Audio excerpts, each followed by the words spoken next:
नमस्कार दोस्तों, एक बार आपका फिर से स्वागत है हमारे YouTube चैनल पे। कल हम लोगों ने त्रिकोणमिति के जो बेसिक्स सर्वसम्मिकाएं और सूत्र थे उनके बारे में हमने अध्ययन किया था, जो NCERT 10th के 6th चैप्टर से रिलेटेड है। अब कुछ सर्वसम्मिकाएं और व्यंजक जो सूत्र हैं वो 7th चैप्टर से रिलेटेड है। बिल्कुल थोड़े से हम उनका अध्ययन करेंगे। 7th चैप्टर में अपने जो एक्स्ट्रा सर्वसम्मिकाएं हैं वो काम में आने वाले हैं पूरक कोणों के लिए। जैसा कि आपको छोटी कक्षाओं में पढ़ा होगा, पूरक कोण का अर्थ होता है ऐसे दो कोण जिनका योग 90 डिग्री होता है वो परस्पर पूरक कोण कहलाते हैं। यानी दो कोणों का योग अगर 90 है तो वो दोनों कोण परस्पर पूरक होंगे। जैसा कि कोण को थीटा से दर्शाया जाता है, तो अगर अपन मानते हैं दो कोणों में से पहला कोण थीटा है तो दूसरा कोण 90 डिग्री माइनस थीटा होगा। किसके लिए? पूरक कोणों के लिए। क्योंकि पूरक कोणों में दोनों कोणों का जो योग है वो 90 डिग्री होता है। 90 में से अगर एक कोण थीटा है तो जो दूसरा कोण है वो हो जाएगा 90 डिग्री माइनस थीटा। तो कहने का मतलब है कि पूरक कोणों के जो भी सूत्र अपन काम में लेंगे उसमें एक तरफ यानी पहला कोण है वो थीटा होगा और दूसरा कोण है वो 90 माइनस थीटा होगा, क्योंकि दोनों का योग है वो 90 डिग्री होता है। अब पूरक कोणों की जो सर्वसम्मिकाएं हैं उसको अपन 5 नंबर लेके करते हैं। 4 तक हमने किया था कल, तो 5वें नंबर पे अपने जो फॉर्मूला काम में आने वाले हैं वो है पूरक कोणों के लिए सूत्र या पूरक कोणों के लिए त्रिकोणमिति के जो फर्क हैं उनका समाधान।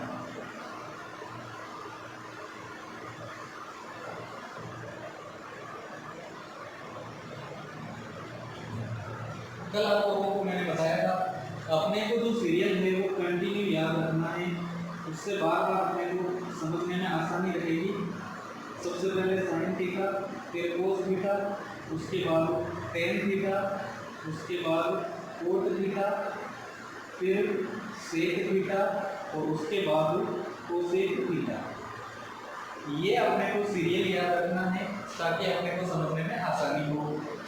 व्युत्क्रम के सूत्र में हमने कल पढ़ा था, व्युत्क्रम का अर्थ होता है बिल्कुल विपरीत, बिल्कुल उल्टा। तो साइन सबसे ऊपर था, सबसे नीचे कोसेक था, तो व्युत्क्रम साइन का हो जाएगा कोसेक और कोसेक का होता है साइन। सेकंड नंबर पे ऊपर कोस है, नीचे से सेकंड नंबर पे सेक, तो कोस और सेक है वो आपस में व्युत्क्रम होते हैं। लास्ट में बचते हैं टेन और कोट, तो टेन और कोट है वो आपस में व्युत्क्रम होते हैं। ये बात तो कल हमने पढ़ी है व्युत्क्रम के लिए। अब जो पूरक कोण है, पूरक कोणों का संबंध है बिल्कुल सीधा सिंपल सा है, दो के आप जोड़े बना लो।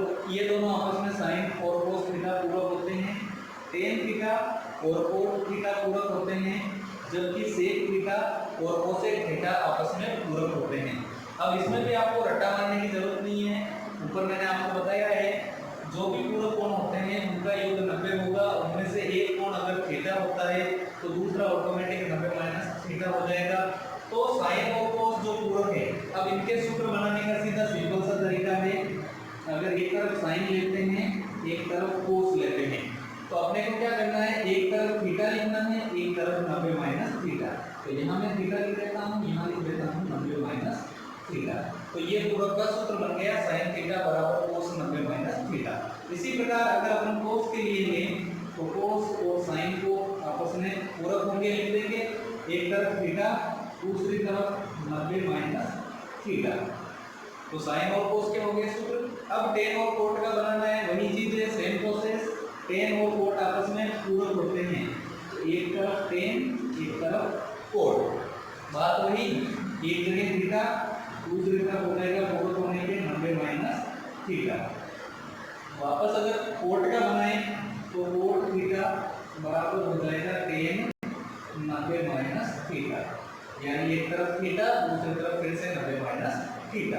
अब सेक और कोसेक बचते हैं, तो सेक और कोसेक के लिए एक तरफ सेक थीटा, दूसरी तरफ हो जाएगा कोसेक 90 माइनस थीटा। इसी प्रकार कोसेक का लें तो कोसेक थीटा बराबर हो जाएगा सेक 90 माइनस थीटा। तो ये अपने पूर्ण कोणों के 6 सूत्र और बन जाते हैं, जिनका प्रयोग अपन अलग अलग प्रश्नों में किस प्रकार करेंगे, कहाँ इनका प्रयोग होता है, वो अपन क्वेश्चन से पहले समझने का प्रयास करेंगे। तो पूरक कोण है वो दो परस्पर जो पास पास हैं उनके जोड़ों के रूप में पूरक कोणों वाले सूत्र काम में आते हैं। पूरक कोणों का अर्थ बता दिया है आप लोगों को। तो ये अपने जो त्रिकोणमिति है, जो चैप्टर नंबर 6, 7 और 8 NCERT की जो बुक है, जो अपने राजस्थान बोर्ड में भी काम में आती है, तो अपने राजस्थान बोर्ड की बात करें जिसमें NCERT की बुक काम आती है, उसमें जो मैथ की बुक है 10th क्लास की, उसमें चैप्टर नंबर 6, 7 और 8 वो त्रिकोणमिति से संबंधित है। और इन तीनों चैप्टर को मिला के जो कुल अंक है वो होते हैं 80 अंक में। टोटल 80 अंक का पेपर आता है, जिसमें से 11 अंक है वो अपने 6, 7, 8 जो प्रश्नावली है त्रिकोणमिति की उनमें से पूछे जाते हैं। तो अपने जो ये सूत्र हैं, सर्वसम्मिकाएं हैं, वो अपने कंप्लीट हो चुकी है। अब अपन प्रश्नों को समझने का हम प्रयास करेंगे कि प्रश्नों को आपको किस प्रकार हल करना है। सबसे पहले शुरुआत करते हैं अपन चैप्टर नंबर 6 की। 6 जो चैप्टर है उसमें कौन कौन से क्वेश्चन किस प्रकार पूछे जाते हैं और अपने को किस प्रकार हल करना है।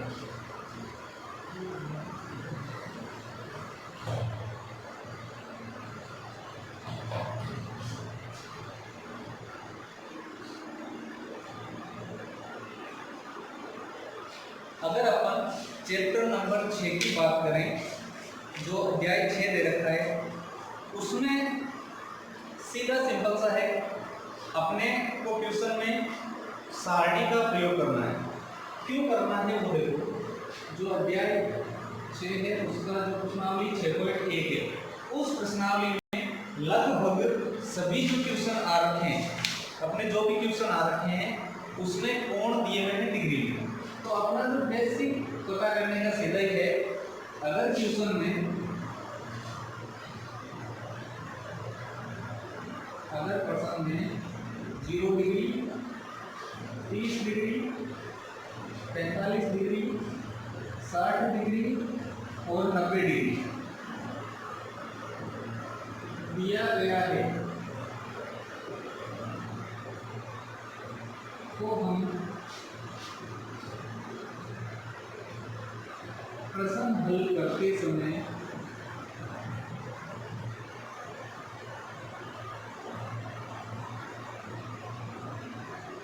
सारणी के मानों का प्रयोग करेंगे।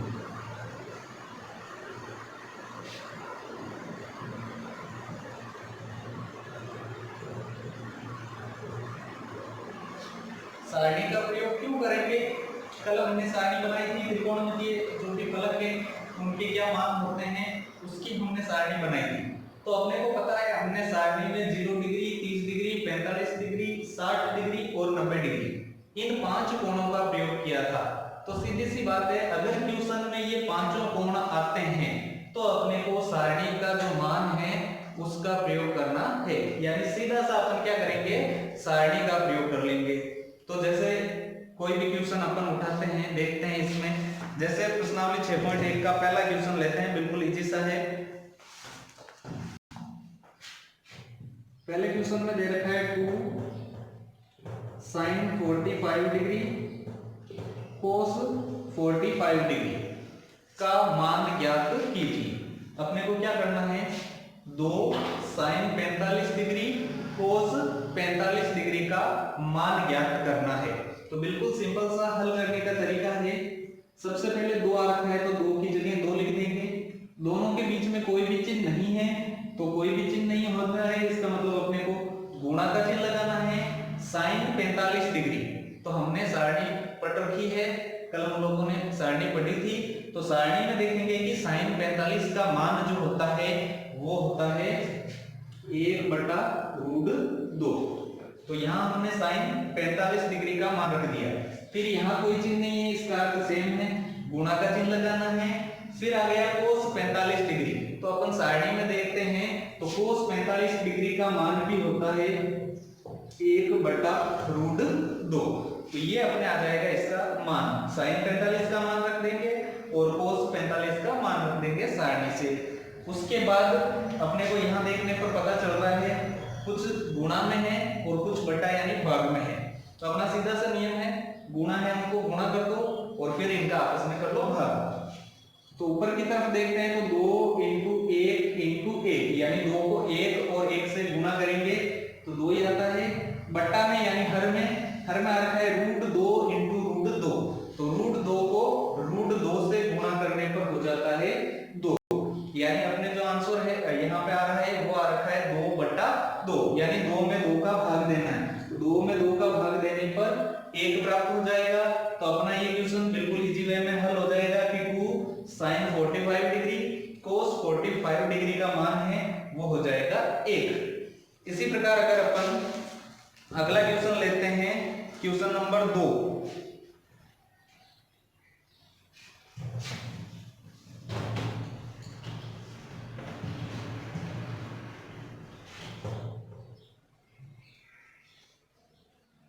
क्वेश्चन नंबर 2 में अपने को दे रखा है cos 45 degree cos 60 degree minus sin 45 degree और sin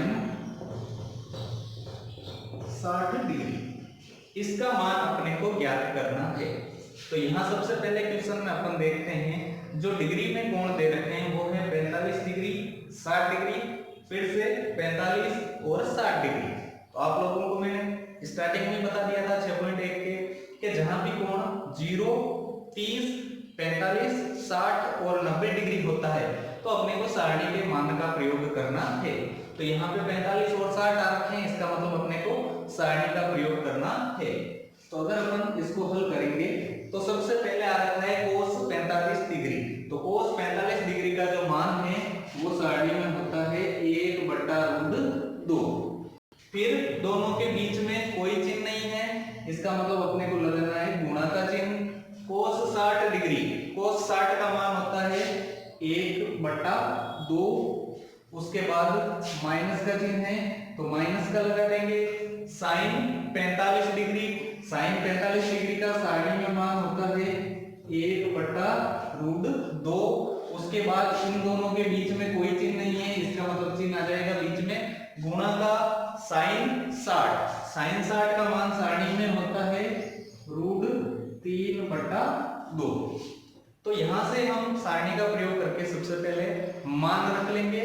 मान रखने के बाद अब अपने को वही तरीका, सबसे पहले इनका गुणा करना है और फिर इनका गुणा। क्यों? क्योंकि कोई भी अपन व्यंजक हल करते हैं, समीकरण हल करते हैं तो वो हल होता है अपने बोल्ट्जमान नियम से। बोल्ट्जमान नियम क्या है वो अपने को पता होना चाहिए। बी का मतलब है ब्रैकेट यानी कि कोष्टक, सबसे पहले कोष्टक हल करना है। ओ का मतलब है ओ का, तो इसका कोई विशेष अर्थ नहीं है। डी का मतलब डिवाइडेशन करना है यानी भाग करना है, डिवाइड करना है। एम का मतलब है मल्टीपल यानी कि गुणा करना है। ए का मतलब है ऐड करना है यानी कि जोड़ना है इनको। और लास्ट में एस आ रहा है, एस का मतलब होता है सबट्रैक्ट यानी कि बाकी, घटाना। तो अपने को इनको घटाना है आपस में। तो बोल्ट्जमान नियम से कोई भी अपने समीकरण होता है या व्यंजक होता है बड़ा सा, तो उस व्यंजक को अपन हल कर सकते हैं। तो यहाँ पे सबसे पहले कोष्टक कहीं नहीं है, भाग इनका आपस में करना है। तो अपन देखेंगे कि यहाँ से 2 का भाग 1 में जाएगा नहीं, 2 का भाग भी जाएगा नहीं, √2 का भी भाग जाएगा नहीं, 2 का भी √3 में भाग जाएगा नहीं। तो भाग हल नहीं होगा तो अपने को क्या करना पड़ेगा? गुणा। तो यहाँ देखते हैं अपन गुणा, ये गुणा का चिन्ह है किनका? इन दोनों का। तो अपन इन दोनों का गुणा, और गुणा का चिन्ह रहता है अंश को अंश से गुणा करना है, हर को हर से। तो इनका गुणा करते हैं तो 1 को गुणा करेंगे 1 से, तो 1 को 1 से गुणा करने पर 1 आ जाएगा।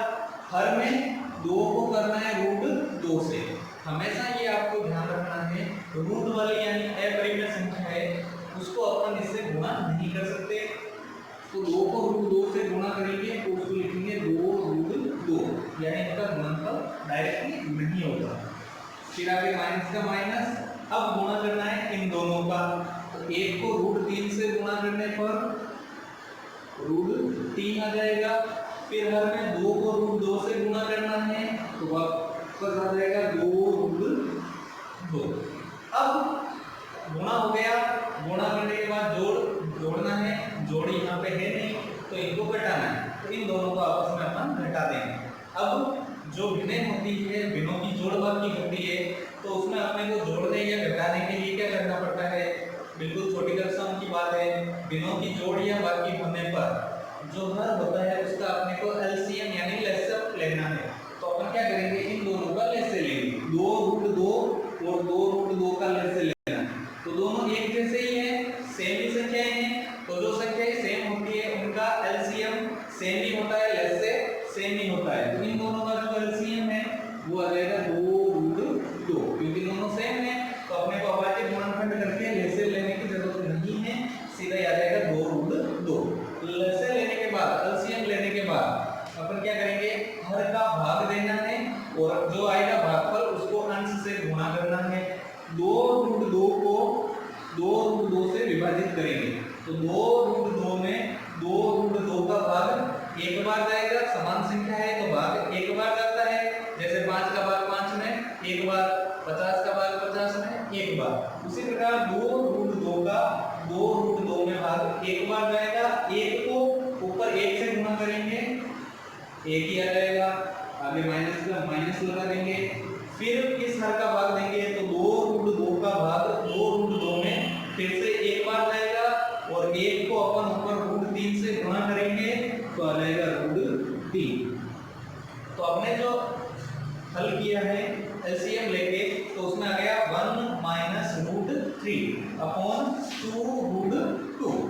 अब अपने को त्रिकोणमिति का जब भी क्वेश्चन हल करते हैं तो अपने को ये एक चीज विशेष ध्यान रखनी है, हर का मान कभी भी रूट में नहीं रखना है, हर का मान है वो रूट में नहीं होना चाहिए।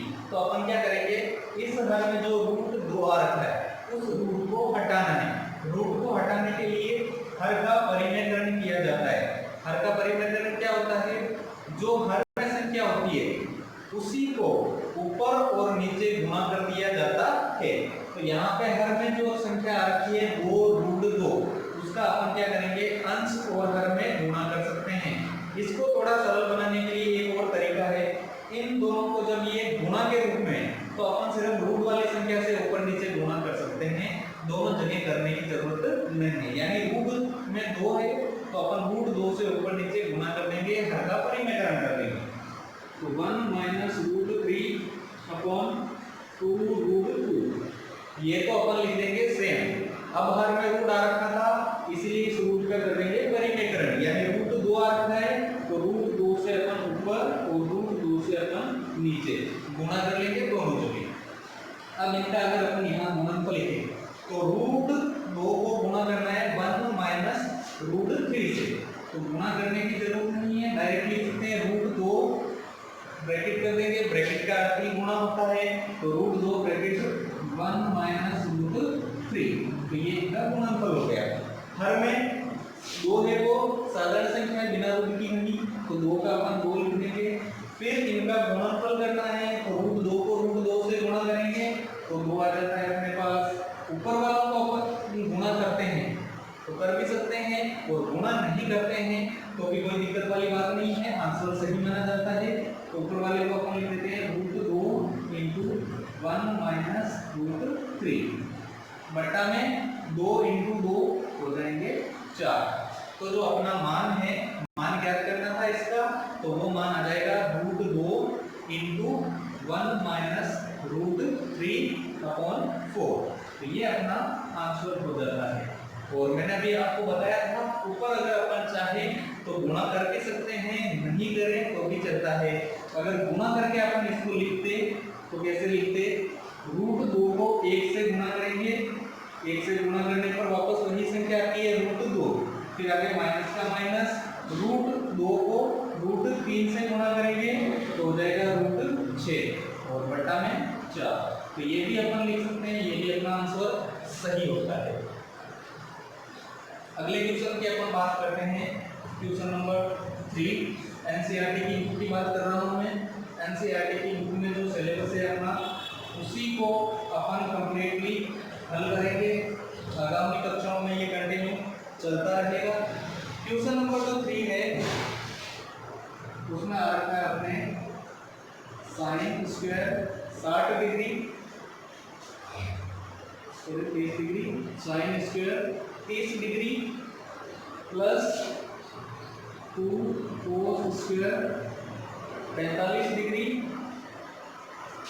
Plus 3 ten square 60 degree. ये जो अपने सारी क्वेश्चन में दे रखे हैं, स्क्वायर में रखे हैं, वर्ग में रखे हैं, तो सबसे पहले अगर अपन बात करें तो वही है सेम चीज जो कोण दे रखे हैं डिग्री में, 30 डिग्री, 45 डिग्री और 60 डिग्री, तीनों सारणी में होते हैं। इसका साधारण सा अर्थ है अपने को सारणी के जो मान हैं उनका प्रयोग करना है। सबसे पहले आ रखा है साइन 30, तो साइन 30 का मान सारणी में होता है 1/2। साइन 30 का मान हमने लिख लिया 1/2 और उसका क्या करना है, वर्ग स्क्वायर आ रखा है, तो इस पूरे का अपन मान का कर लीजिए स्क्वायर। आगे प्लस 2 का 2, इन दोनों के बीच कोई चिन्ह नहीं है तो आपको बताया है इनको का चिन्ह लगा देंगे। कोस 45 डिग्री, सारणी में कोस 45 डिग्री का मान होता है 1/√2 वो रख लिया, और इसका भी करना है स्क्वायर क्योंकि यहाँ रखा है स्क्वायर। आगे प्लस का प्लस, फिर 3 का 3, फिर दोनों के बीच कोई चिन्ह नहीं है तो इनटू का चिन्ह अपन लगा लेंगे।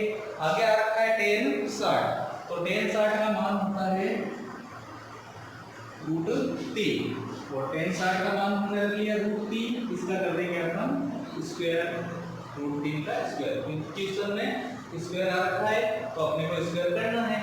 अब इसको अगर अपन हल करें तो 1 का स्क्वायर करेंगे 1 हो जाएगा, बट्टा में 2 का स्क्वायर करेंगे 4 हो जाएगा, क्योंकि साइन 30 का जो मान है उसका स्क्वायर करना है, तो इसीलिए यहाँ हमने पहले ब्रैकेट किया, फिर इन दोनों का अलग अलग स्क्वायर यानी वर्ग करना है। प्लस में 2 का 2 इंटू 1 का स्क्वायर 1 हो जाएगा, बट्टा √2 का स्क्वायर करेंगे तो अपने को पता है स्क्वायर करने का होता है उसका वर्ग करना, और वर्ग करने पर रूट हट जाता है, यानी √2 का स्क्वायर करेंगे तो रूट हट जाएगा यानी 2 हो जाएगा। प्लस 3 का 3 इंटू √3 का स्क्वायर करेंगे तो हो जाएगा 3। अब अपने को पता है, अभी आपको बताया था बोडमास नियम से हल करना है, यानी सबसे पहले भाग जाता है तो भाग दे देना है। तो यहाँ 1/4 ये तो भाग जाएगा नहीं 4 का। यहाँ इस पद की बात करें, ये सेकंड पद है, ये अपना प्लस है, ये सेकंड है और ये थर्ड। बीच में प्लस या माइनस है वो उनको अलग करता है, गुणा या भाग है वो अलग नहीं करता है। तो यहाँ 3 पद है, तो पहले में 4 और 1 का भाग तो जा नहीं रहा है, लेकिन इसमें अगर अपन देखें तो ऊपर की तरफ अंश में 2 है और धर में भी 2, तो अंश और धर वाले आपस में काट सकते हैं, कैंसिल कर सकते हैं, तो 2 से 2 कैंसिल हो जाएंगे।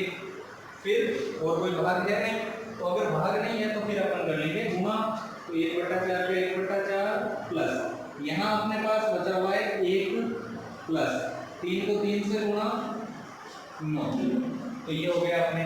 अब आगे जोड़ बाकी है, तो सीधा सिंपल 9 में 1 जोड़ेंगे 10 और 10 में जोड़ना है 1/4, तो इसको अपन लिख सकते हैं 10 प्लस 1/4। जो बट्टा यानी भिन्न है उसको अपन बाद में जोड़ेंगे, पहले सिंपल जो साधारण संख्या है उनको जोड़ लेते हैं, तो 9 और 1 हो जाएगा यहाँ 10 और 1/4 भिन्न है उसको अलग से लिख दिया। अब ये भिन्न है और ये साधारण संख्या है, इनको जोड़ना है तो इसको भी भिन्न में बदल देंगे, इसके हर में कुछ भी नहीं है तो लिख देते हैं /1, तो ये दोनों ये बनेंगे भिन्न। तो अपन भिन्नों की जोड़ और बाकी करते हैं, तो अभी आपको बताया था एलसीएम यानी लैसे लेना है, तो 1 और 4 का लैसे लेंगे तो 1 और 4 का लैसे हो जाएगा 4। लैसे लेने के बाद हर का भाग देना है, तो 1 का भाग 4 में 4 बार जाएगा और 4 आते हैं उसको ऊपर गुणा करेंगे 10 से, तो 10 को 4 से गुणा करेंगे तो हो जाएंगे अपने 40। आगे प्लस है तो प्लस, फिर हर का भाग देंगे दूसरे वाले पद में, तो 4 का भाग 4 में 1 बार जाएगा, 1 बार विभाजित होगा और 1 को ऊपर 1 से गुणा करेंगे तो 1 आ जाएगा। यानी 40 प्लस 1, तो 40 प्लस 1 हो जाएगा 41/4। तो ये अपने पास मान आ जाएगा 41/4। ये जो भिन्न दे रखी है वो साधारण भिन्न है, साधारण भिन्न में भी लिख सकते हैं, और अगर अपन चाहें तो इसको मिश्र भिन्न में भी बदल सकते हैं। मिश्र भिन्न में कैसे बदलेंगे देखेंगे यहाँ पे 41/4, इसका अर्थ है 41 में 4 का भाग देना है, तो 41 में 4 का भाग 10 बार जाता है, पीछे 1 बच जाता है, तो यहाँ 10 बार भाग चला गया, पीछे शेषफल 1 आ जाएगा और 4 का भाग दे रहे हैं तो बट्टा 4, तो 41/4 या 10 सही 1/4, ये अपना आंसर हो जाएगा क्वेश्चन नंबर 3। अगले क्वेश्चन की बात करते हैं अपन, क्वेश्चन नंबर 2। 4 दे रखा है,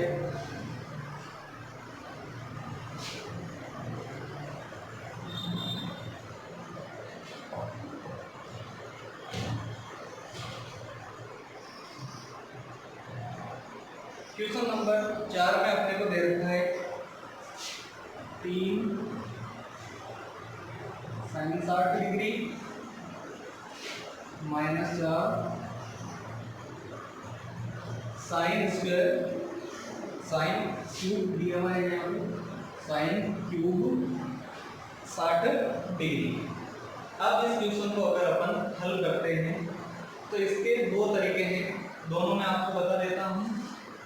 अगर यहाँ पे अपन फर्स्ट मेथड या फर्स्ट विधि की बात करें, पहली विधि की बात करें, तो पहली विधि में क्या करेंगे अपन, जो अपने को दे रखा है साइन 60 डिग्री और फिर साइन 60 डिग्री, यानी साइन 60 का मान अपने को सारणी से रख देना है बाकी के क्वेश्चनों की तरह। तो सबसे पहले 3 का 3 इंटू साइन 60 का मान अपने को पता है √3/2, फिर आगे माइनस का माइनस, 4 का 4, बीच में कोई चिन्ह नहीं होने का अर्थ है, इंटू साइन 60 का मान फिर √3/2। अब यहाँ पे कोई भी घात नहीं थी इसलिए हमने डायरेक्ट मान रखा है, यहाँ पे घात 3 यानी क्यूब दे रखा है, तो अपन इस मान का क्या कर लेंगे, क्यूब के रूप में लिख लेंगे। अब सीधा हल करेंगे, आपस में ये तो कट नहीं रहे यानी भाग नहीं हो रहा है इनका, तो गुणा 3 को गुणा करेंगे √3 से, तो 3√3 बट्टा में आ जाएगा 2, फिर आगे माइनस का माइनस, 4 का 4 इंटू, अब जो ये अपने √3/2 है उसका क्या करना है, क्यूब का मतलब है उसको 3 बार गुणा करना है। जैसे √3 का क्यूब करना है तो √3 इंटू √3 इंटू √3 ये करना है, तो √3 को √3 से गुणा करने पर 3 और फिर इसको गुणा करेंगे √3 से तो आ जाएगा √3, यानी कि 3√3 बट्टा में देखो 2 का क्यूब यानी 2 इंटू 2 इंटू 2, 2 को 2 से गुणा 4 को 2 से गुणा 8, तो अपने पास मान आ जाएगा 8। इस पद में आपस में विभाजित नहीं हो रहे, कट नहीं रहे, लेकिन इस पद की बात करेंगे तो आपस में कैंसिल हो रहे हैं। 4 के पकड़े से 8 कितनी बार में कैंसिल हो जाएंगे, 2 बार में, तो यहाँ 2 आ जाएगा। तो यहाँ अपने पास है 3√3/2, माइनस में आगे क्या बचा हुआ है 3√3/2।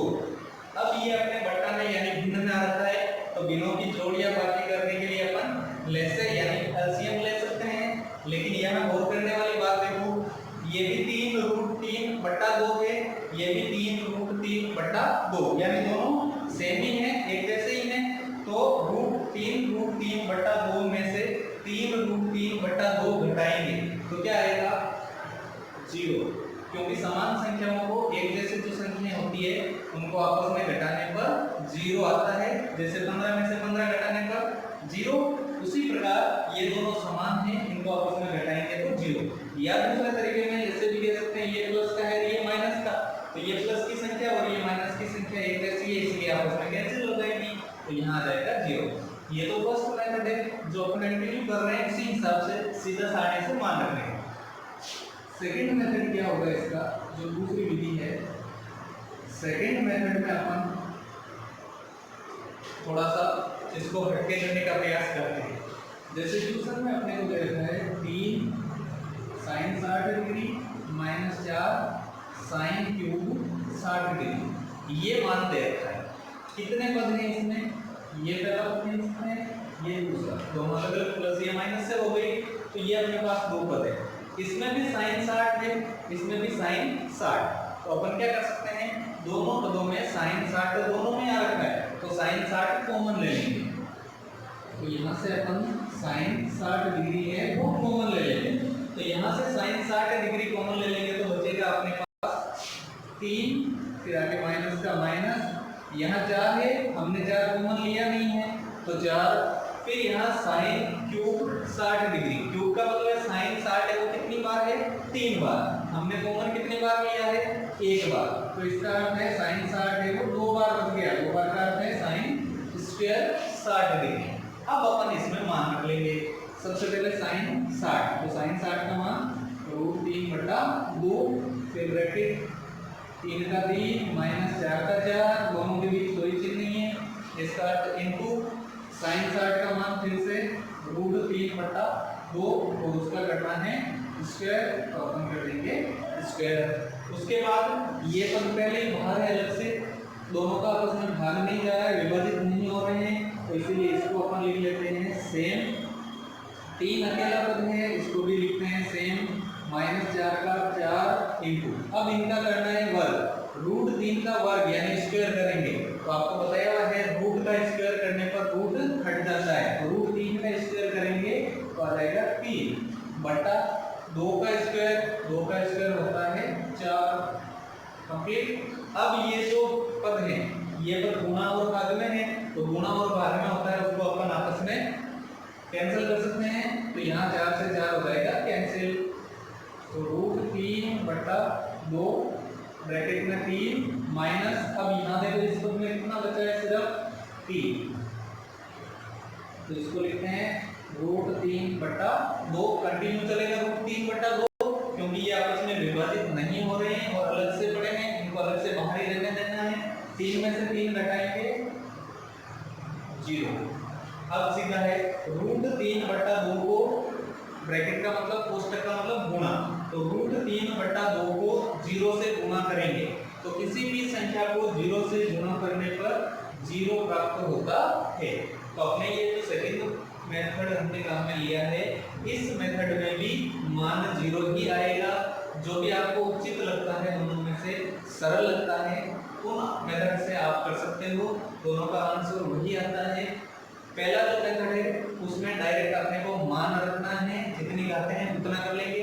सेकंड मेथड में क्या करेंगे, इन दोनों पदों में ये जो दो पद अपने पास है इन दोनों में कॉमन है साइन 60 डिग्री, तो अपन साइन 60 डिग्री कॉमन लेके फिर उसमें मान रखेंगे, तो इससे भी अपन आंसर प्राप्त कर सकते हैं। अगला question number 5,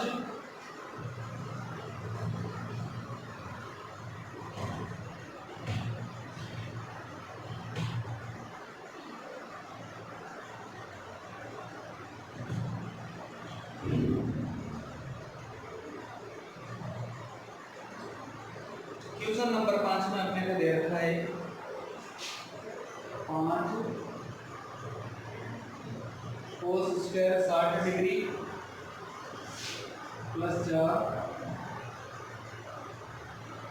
sine square 30 degree plus ten square 45 degree upon sine square 30 degree plus cos square 45 degree. तो ये अपना क्वेश्चन है, इसको अपने को हल करके इसका क्या मान आएगा ये अपने को बताना है। सबसे पहले वही तरीका, अपने को कोण देखने हैं 60 डिग्री, 30 डिग्री, 45 डिग्री, फिर से 30 डिग्री और 45 डिग्री, यानी जो कोण आ रखे हैं वो आ रखे हैं 30 डिग्री, 45 डिग्री और 60 डिग्री। अपनी सारणी में 0, 30, 45, 60, 90 ये 5 मान होते हैं अपने सिलेबस के अनुसार। तो ये जो 30, 45 और 60 डिग्री कोण दिए हुए हैं क्वेश्चन में वो सभी अपने सारणी में उपलब्ध हैं, तो यानी अपने को सारणी का प्रयोग करके मान रखना है, त्रिकोणमितीय जो मान है उनकी सारणी। तो सबसे पहले 5 का 5 लिख देते बीच में कोई चिन्ह नहीं है इसलिए गुणा का चिन्ह लगा देते हैं। cos 60 का मान होता है 1/2, तो 1/2 फिर अपन इसका कर देंगे स्क्वायर, क्योंकि क्वेश्चन में स्क्वायर दिया हुआ है। आगे प्लस का प्लस, फिर 4 का 4, यहाँ बीच में कोई चिन्ह नहीं है अर्थात गुणा का चिन्ह लगाना है। sin 30 डिग्री, sin 30 का मान फिर से 1/2 होता है, उसका अपन कर लेंगे square plus tan 45 degree, tan 45 का मान होता है 1 और इसका भी करना है अपने को स्क्वायर यानी वर्ग, क्योंकि क्वेश्चन में दे रखा है। बटा में sin 30 का मान फिर से 1/2 और इसका करना है स्क्वायर प्लस cos 45 का मान होता है 1/√2 और इसको भी करना है अपने को स्क्वायर। जो भी मान है उसके पूरे का होल स्क्वायर करना है, यानी होल का अर्थ होता है पूरा, यानी पूरे का स्क्वायर करना है मान का। अब अपन इसको हल करेंगे तो सबसे पहले जहां भी घाते हैं उनको हल कर लेते हैं, थोड़ी आसानी हो जाएगी अपने पास। तो 5 का 5 लिख देते हैं इनटू 1 का स्क्वायर करेंगे यानी 1 × 1 ये हो जाएगा, बटा 2 का स्क्वायर यानी 2 × 2 4 हो जाएगा, फिर प्लस 4 का 4 इनटू 1 का स्क्वायर करेंगे 1/2 का स्क्वायर करेंगे 4, फिर प्लस का प्लस लिख देते हैं 1 का स्क्वायर करेंगे 1, फिर बटा में देखते हैं 1 का स्क्वायर 1/2 का स्क्वायर 4 प्लस 1 का स्क्वायर 1 बटा में √2 का स्क्वायर करने पर रूट घट जाता है यानी √2 का स्क्वायर करेंगे तो आ जाएगा 2। अब अपने को क्या करना है, गुणा और भाग में जो भी संख्याएं हैं वो अगर आपस में कैंसिल होती है तो उनको कैंसिल कर देना है। जैसे ये गुणा में है ये दोनों, तो 5 और 4 तो कैंसिल होंगे नहीं, फिर गुणा में ये दोनों हैं तो इससे 4 से 4 ऊपर और नीचे यानी अंश और हर में तो कैंसिल कर सकते हैं, और भी गुणा में है नहीं तो कैंसिल नहीं होंगे। अब अपने को गुणा कर लेना है इनका जहां भी हो रहा है, जैसे इस पद का गुणा तो 5 को 1 से गुणा 5 बटा में 4 है तो लिख देते हैं 4, यहाँ प्लस का चिन्ह है तो अपन लगा लेंगे प्लस का, उसके बाद यहाँ प्लस के चिन्ह में क्या बचा हुआ है सिर्फ 1 तो अपन लिख लेंगे 1, फिर आगे ये प्लस का चिन्ह और क्या है 1। बट्टा में बात करें तो कटने वाले यानी आपस में कैंसिल वाले है नहीं, दोनों भिन्नों में दे रखे हैं 1/4 प्लस 1/2 ये हमने लिख लिया। अभी आपको बताया था मैंने, आगे इसको हल करेंगे तो जो साधारण संख्याएं हैं भिन्नों में नहीं है उनको अपन जोड़ या घटा लेते हैं पहले।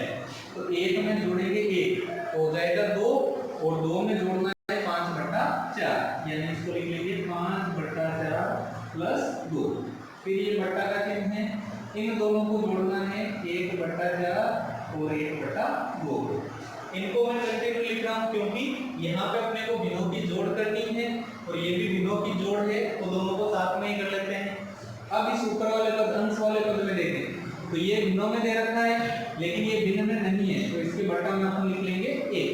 तो ये ऊपर वाला जो पद है अंश वाला वो भिन्नों में आ गया, हर वाला भी भिन्नों में, तो ऊपर वाला जो पद है अब उसकी अपने को करनी है जोड़। तो भिन्नों की जोड़ या बाकी करने पर अपन ऐसे लेते हैं एलसीएम लेते हैं तो 4 और 1 का एलसीएम लेंगे, वो मैं यहाँ लिख देता हूँ आपके लिए। 4 और 1 का एलसीएम होगा 4, हर का भाग देना है यहाँ से 4 में 4 का भाग एक बार जाता है, 1 को 5 से अपन गुणा करते हैं तो 5 आ जाएंगे, आगे प्लस का प्लस लिख देते हैं, फिर हर का भाग देना है 1 का भाग 4 में यानी 4 को 1 से विभाजित करते हैं तो भागफल 4 प्राप्त होगा, 4 को ऊपर अंश 2 से गुणा करेंगे तो 8 आ जाएगा। फिर यहाँ पे बट्टा करेंगे, हर में भी बट्टा की जोड़ दे रखी है तो फिर से अपने को एलसीएम लेना है, 4 और 2 का जो एलसीएम है वो होता है 4 और एलसीएम निकालने का तरीका बिल्कुल छोटी कक्षाओं में आपने पढ़ रखा होगा। जैसे 4 और 2 का एलसीएम निकालना है तो अपन 4 और 2 को लिख लेंगे, इनके करेंगे अभाज्य गुणन। 4 और 2 में से देखते हैं सबसे पहले 2 का भाग जाता है, 2 से विभाजित कर सकते हैं तो 2 लिख देना है, 4 को 2 से विभाजित करेंगे 2 बार, फिर 2 को विभाजित करेंगे आपस में 1 बार।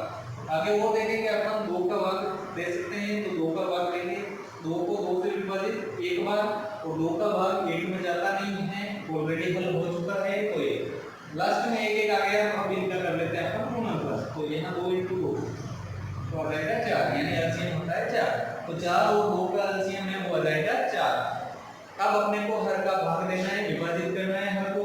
तो 4 का भाग 4 में 1 बार जाएगा, 1 को ऊपर 1 से गुना करेंगे 1, फिर प्लस का प्लस लिख देते हैं। 4 को विभाजित करेंगे 2 से तो 2 बार भाग जाएगा, 2 को ऊपर 1 से गुना करेंगे 2। अब इन पदों में अगर अपन देखें तो ऊपर वाले पद के हर में 4 आ रखा है, इस पद के हर में भी 4, यानी दोनों का जो हर है वो सेम है, एक जैसा है। तो अपन इनको कैंसिल कर देते हैं, दोनों में 4 आ रखा है तो अपन 4 से 4 कैंसिल कर देंगे। तो यहाँ क्या बचा 5 + 8, यानी 5 में 8 जोड़ना है तो 13 हो जाएगा। बटा का चिन्ह कर लेते हैं, 1 में 2 जोड़ेंगे 3 हो जाएगा। तो अपना आंसर हो जाएगा 13/3।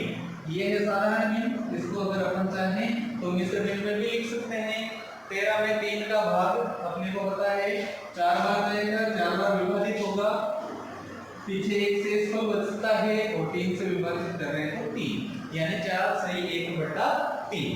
तो ये अपने 5 क्वेश्चन एनसीईआरटी की बुक आप 10th क्लास के हमने किए हैं। 5 क्वेश्चन अपने 6.1 प्रश्नावली के आज कंप्लीट हुए हैं। जो लोग नए जुड़ रहे हैं, नए विद्यार्थी जुड़ रहे हैं, उनसे मैं निवेदन करूंगा कि आप हमारा पहला वीडियो अपलोड कर रखा है इसमें, तो आप जरूर देखें त्रिकोणमिति से संबंधित, क्योंकि स्टार्टिंग से लेके कंटिन्यू चलोगे तभी चीजें अच्छे से समझ में आती है। तो उसमें हम लोगों ने बेसिक आपको बताया था पिछले वीडियो में, तो उस वीडियो को आप जरूर देखें, उसके बाद आप इस वीडियो को देखें।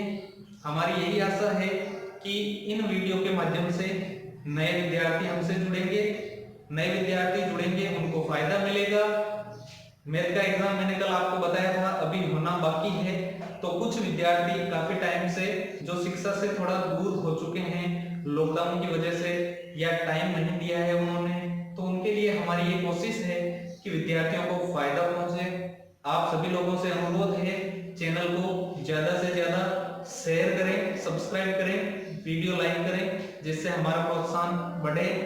उम्मीद करते हैं कि आप सभी लोग इसमें हमारा सहयोग करेंगे ताकि ज्यादा से ज्यादा विद्यार्थियों को फायदा मिल सके। जय हिंद, जय भारत।